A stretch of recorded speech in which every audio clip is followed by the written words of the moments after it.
Hey everybody, welcome back to Breakfast with Bob from Clash Miami. My name is Bob Babbitt, brought to you by SFuels, HOKA, Master Spas, deboer wetsuits, Premium Plus Sports, and of course our Challenged Athletes Foundation. Our next guest, 4-time Alcatraz champion, 2-time 70.3 world silver medalist. He's been third here twice in Miami, Olympian from 2016. Mr. Ben Kanute joins us.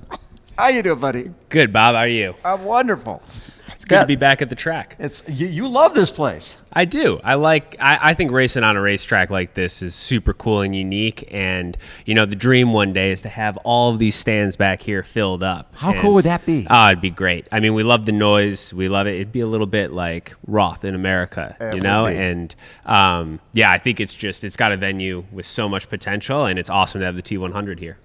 When I look at the great races of Ben Kanute over the years, one of the ones was this year at Challenge Roth, this last year at Challenge Roth. Mm-hmm. That was your first time there.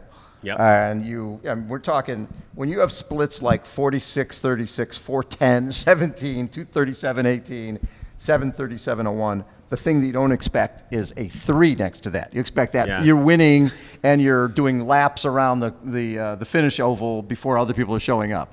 How special was that race? I mean, the race itself was amazing to have, 300,000 spectators just riding up Solar Hill. Like it's an incredible race. It's a bucket list race, one that I think everybody should get out there and experience at some point if you have the opportunity. And for me, I mean, it wasn't the perfect day. It was a very good day, but obviously, it wasn't good enough for the win. And that's where I think we went out there to race some of the best at the full distance to see where are we at and where do we need to be. And I had a pretty solid 6 to 8 week build in for that, but I don't think we've done or gone through every little trick we can to be fully ready. So that's given us a really good kind of playbook for what is it going to take to be the best in Kona this year. So Kona is the goal for this year. Kona's a big goal, and so is the T100 series. And again, the T100 series is, racing for a world championship over the entire year. Yes. But it also lets me see where do I stack up against the best of the best in the sport almost every single month. The nice thing is you've got Kona locked down, right? You don't have to qualify. I had the loophole, a loophole that I'm very grateful for because wasn't able to race Nice because my brother's wedding, right? And I qualified in Arizona in 2022 and was able to roll my slot to Kona since it happened before the actual announcement of the race. So I'm just grateful my world slot didn't go to waste and get to race on the Big Island now. Well, and the nice thing is you can spend your season refining, focusing on every one of these races like a world championship race. Yeah. You've got 20 of the very best every time you toe the line, which is only going to make you better. Exactly, and we get to focus on building some speed, really, getting the bike to, I think, the high level that we really need it to with the T100 series in Kona. And I get to play a card that not many other guys get to play, which is I don't have to do a full distance race at all this year. And there are a few guys, I think, too, who've qualified, end of last year. But for me, my last full distance race will be Roth. And I think that I just keep getting better. And, having a year and a half between fulls is a card that I probably won't ever have to play again in my career. So it's one that I'm not taking lightly and going to try and use to the best of my ability. From Roth, what do you take away from Roth that helps you for Kona? Well, I think it was just the level at which the guys were riding, particularly Magnus and Sam. 358. Yeah, I mean it's definitely it's not the same course as Kona, but maybe a little bit similar with some hills and a lot of need to be aero on the course, but. I was in really good bike shape, but those guys were in better bike shape. And I just think right now triathlon is very bike heavy with the quality of riders that we have. And unless you're carrying a weapon like Jason is on the run, there's really not much you can do if you aren't riding well. And it's starting to go for the swim because if you're not in the front pack, then you're having to burn so many extra matches just to catch up and be a part of the race that you almost don't have as many to throw down when you want to break up the race at all. just talking to David McNamee, who's one of your biggest fans, by the way. I love David. He's the best. And he was like, hey, pick some people. He said, well, Jason West is running at a level that I have not seen. And David McNamee has seen some great runners. He says, but Ben is just so world-class level across all three. He's been third here twice. This is a great course for him. And this is a course he can win on. Yeah, I mean, it's one of those, I think the T100 series, you're going to see there's 20 guys who could all win the race. And Exactly. It depends on, the day, what sort of fitness level people are at, which race they're choosing to peak for. And my goal this year was to race at a high level throughout the year. And I've been really good at peaking for certain races, but haven't quite had that full year of high level racing that I really want. So this is the first race we'll stack up and kind of see where is my fitness, how can I get up and perform early in the season, because I know that I have room to improve. It's just, where are my cards at right now compared to everybody else's. So it's really good practice for just, getting out of your comfort zone, getting out on the racetrack and just kind of letting it rip. And I always feel like, I have a pretty solid first race of the year, and I've done it here before. And, there's a lot of really good guys, even across the board. But it'll just be fun to be able to race these guys consistently. Yeah, like you said, you've done third here a couple times. You've won Oceanside, which is usually early April. You've won that a couple of times. So early season is always good. The hard part about this sport is trying to be really fit in March and racing fast all summer long, and then do it again in October. Yeah, and I think that I've had a really good winter just because I was forced to kind of take my break early in September and just kind of slowly build my training back, and raced in Indian Wells and was, I guess, relatively fit, but not really racing fit, and still fared all right in that race, despite some mistakes on my end for my bottle cage coming off and getting the penalty. But was still able to salvage, a pretty solid day, but have been able to build quite a bit on that race. And for the first time in probably a few years, have really put in kind of a solid winter where I don't feel like I'm rushing to get ready for the start line. So that's been really good. And I think it's set us up in a position here to be in some of the best shape I think I've been in March in a long time. I've been watching a lot of your strength videos that you've been doing, and it seems like that you've gone 100% on I need, as I age, even though you're a young guy still, that the strength is that missing ingredient that I have to have.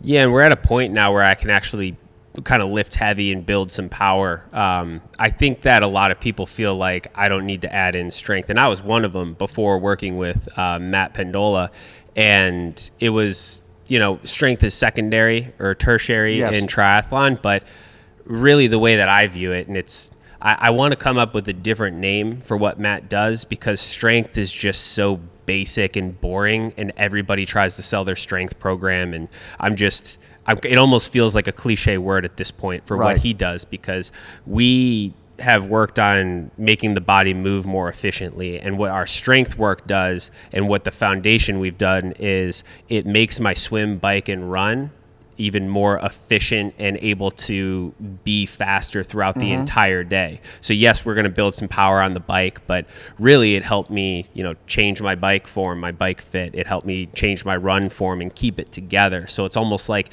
an efficiency program, and there is some, power and other stuff that's woven in there. But I've been talking with him, and I'm like, man, you're not just this strength program. Like, you're so much more. And, Jim calls it, I like to call Matt, I like to joke around. He's like Mr. Miyagi. Like, he is. Like, sometimes wax on, he just. Wax off. Exactly. But, Mr. Miyagi does the little hand rubbing and grabs on and just like, all of a sudden feeling better. I feel like Matt has that ability a little bit, but it's just because he understands physiology so well, can watch somebody walk and move and say, okay, this is the problem. These are the movements we're going to do. Wow. And a lot of people walk away going like, that's an art.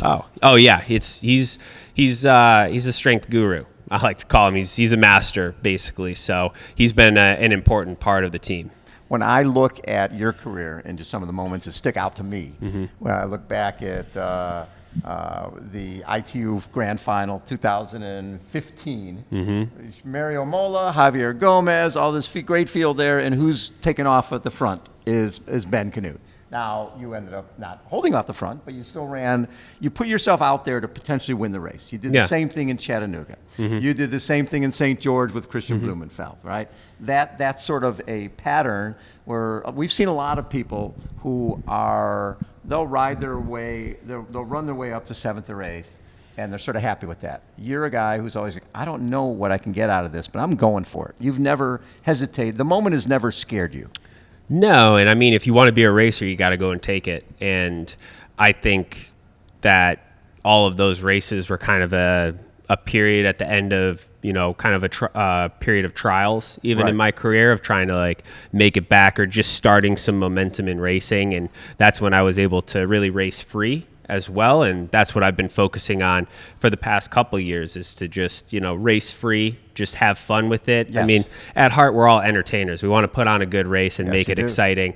And I want to go out and win. And I know to go out and win for myself, I have to make those other guys as uncomfortable as possible, because I might not have, one predominant like strength where, okay, I'm head and shoulders above anybody else. But I think that, my ability to suffer and to take some chances and calculated risks is what makes me kind of dangerous. So, and that's what, this year is all about. And if you're not coming off the bike in that first few people, it's kind of like good luck winning, because you're not running your way through the field. Right. And that even goes back to, if you're not swimming with the front pack, it's going to be really hard to win a race. You better have a strength that is head and shoulders above everybody else, because the firepower across the board is just unreal. So we're in a pretty cool era with the T100, which is phenomenal. It gives when you look at the winner, you don't have to think about, okay, where am I going to be racing? You have a schedule. You have dollars committed. And Super League is out there, and obviously World Tri and Ironman and 70.3. You've been in the sport since you were like 8 years old. This is a great era to be a pro. Yeah, it is. There's tons of opportunity, lots of exciting racing. And, when we talk about the T100, they're just bringing some of that same, focus and bringing all the best athletes like some of the other series are on a more consistent basis. Because at middle distance and long distance, it's always been, maybe you get 1 or 2 races before the world champs with a competitive field, but otherwise you have to wait until the world champs to really get something that's really competitive. So to have that for a season long is something that I think is going to be really interesting, because it doesn't let people, wander away from it too much, or let people who are following kind of get bored with either watered down races or just not seeing the best racing the best. We'll get that almost every month. So will this be number 1 Kona for you? It'll be my first time, yeah. And as somebody who grew up with the sport, that's got to be something you've been chomping at forever. Yeah, and that's a huge goal for this year, is to go out and win that one. And I don't think anymore people will look at that race and say a rookie can't win it. We've seen it a few times now. We have. And it's been a long time since we've had an American on top of the podium. So we'd love to bring that back. Back in 2001. My dad was there when Tim DeBoom kind of broke the drought, and then he did it again in 2022 or 2002. Yeah. And it's been like 22 years now, so it's been time. Long enough. Yeah, it's time to bring triathlon and that crown back to the U.S. male side. I know the women have had their winner, but Chelsea won. Yes, but it's interesting. From '78 to 1995, we had we had very few non-Americans winning the Ironman. Yeah. Actually, it was Greg Welch in '94, and actually we only had John Howard 181. So really, Welchie was the first non-American, and I think Luc van Lierde was the first European. Yeah. But it was all American. American dominated everything. But it's been a while. It has been a while. A couple decades. Come on now, man. Yeah. So there's a lot of motivation behind that, and gonna really give it my best go there. But and we just saw Sam Laidlaw from France win in France, so why shouldn't an American win in it's Kona? Super special. I mean, to do it, like, how many more opportunities, like, we've at the very least our chances to win in Kona have been cut in half. And because every other year, and that's a world championship on US soil, which is super exciting. I love those with St. George and Chattanooga, so we'd like to have another one. I love it. Ben, as always, thank you for being so generous with your time. And how are the little ones? Oh, they're doing great. Caden is basically walking, loves climbing, scares the heck out of us when he's trying to climb up and jump off things. And Brielle is doing great too. They're loving it. Swim lessons, all that sort of stuff. So it's got to be fun, like we said before, it can be a selfish sport. Mm-hmm. But when you come home and you can spend time, your kids don't care. They don't care if you have a good workout, a bad workout, a good race, a bad race. You're just daddy.